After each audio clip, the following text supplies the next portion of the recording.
I've come out to my bike and discovered the back tyre is flat, and it's been caused by this small piece of metal. I'm going to pull that out, put a plug in it, and get this bike back on the road. This is a tubeless tyre repair video. This is a Motorrad Garage repair kit. I keep this under the seat of one of my bikes, and inside is everything you need to get your bike back on the road. So, tyre pressure gauge, instructions, valve adapter, so that's to use these gas cylinders to pump the tyre up when you've got it done. These are two different handles to get the different types of jobs that need to be done to get the bike ready to be able to do it. And this one has these vulcanizer patches for tubes, and these little snaky things are for tubeless tyres, so that's what I'll be using today. A few other bits and pieces like a valve remover, some vulcanizing glue, a little piece of metal to roughen up the tube if you're doing a tube type tyre, and other bits and pieces like that's to thread things through, and a little knife to cut off the plug if you're using those, so I'll use that today as well. What's kind of missing is a piece of chalk. I'd like to have a little bit of chalk in here to mark where the hole is. So I'll find another piece of chalk, but you can get by without that. It's not a big drama. Okay, first thing I'm going to do is just give it a little bit of a clean up around the area, just to make life a bit easier. Pair of pliers. Now, the kit doesn't come with a pair of pliers. You're usually expected to have a pair in your toolkit of your bike, and the standard toolkits aren't very good for pliers, so anyway, I'm using a little pair. This is jammed in fairly tight. There we go. There's my offending piece of metal that's caused the problem.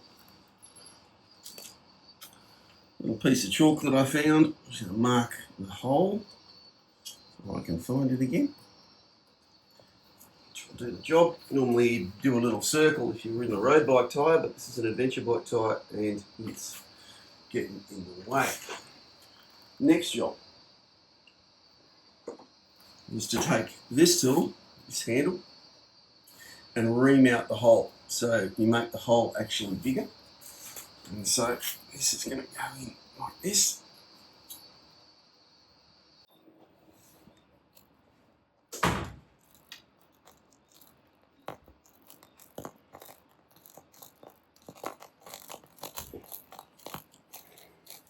Right, so I've got the reaming tool in there, and the idea behind this is it gives it a surface for the patch to grip to.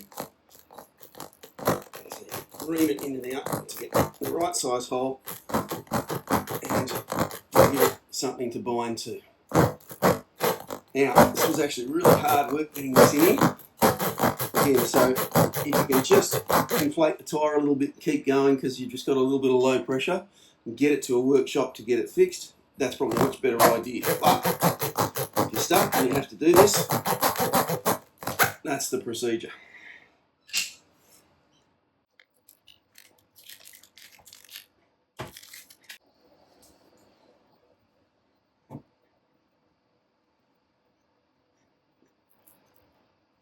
Okay, so I've threaded that plug through the eye of the applicator needle handle. I'm going to put some of this glue on as well. Turns out it's not just for tubes, it's also for this. Turn the cap around, puncture it. Some of this on here and on the tip.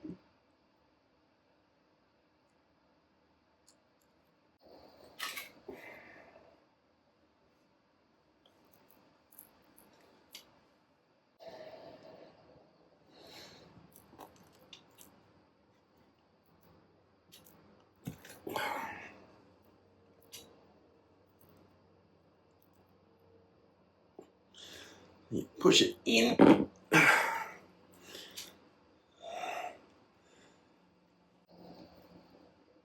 and then you pull it out, leaving some exposed. Leave 6mm of cord exposed, which will be about there.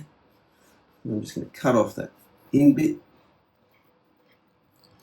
and the rest of it should just wear down with use. However, these are not a permanent repair, and they do recommend you take it to a tyre shop and get it patched with a more permanent solution, or replace the tyre. Now, this tyre is an adventure bike tyre. I'm not going to run that right down to the bottom, so I'll see how it goes. I might get it patched up properly, I might not. I might just run that until it's worn out. I'm not going to be riding this bike at high speed, so I'm not super worried about it going down a little bit, and it's unlikely to fail. But you've got to make that choice yourself. Don't blame me if you have a problem. They recommend you get the tyre checked out properly and maybe even replaced, but not everybody does that. Anyway, we'll pump it up, see if it stays up.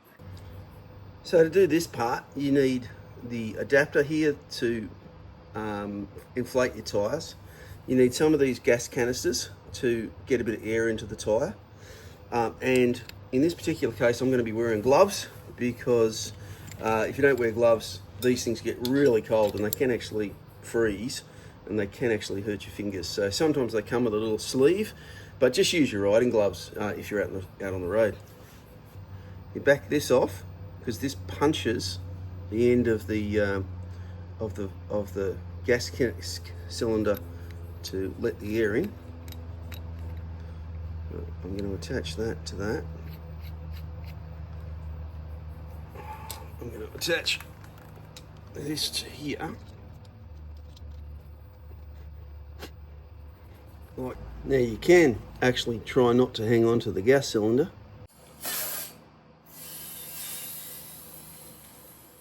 There it goes, and it went really cold.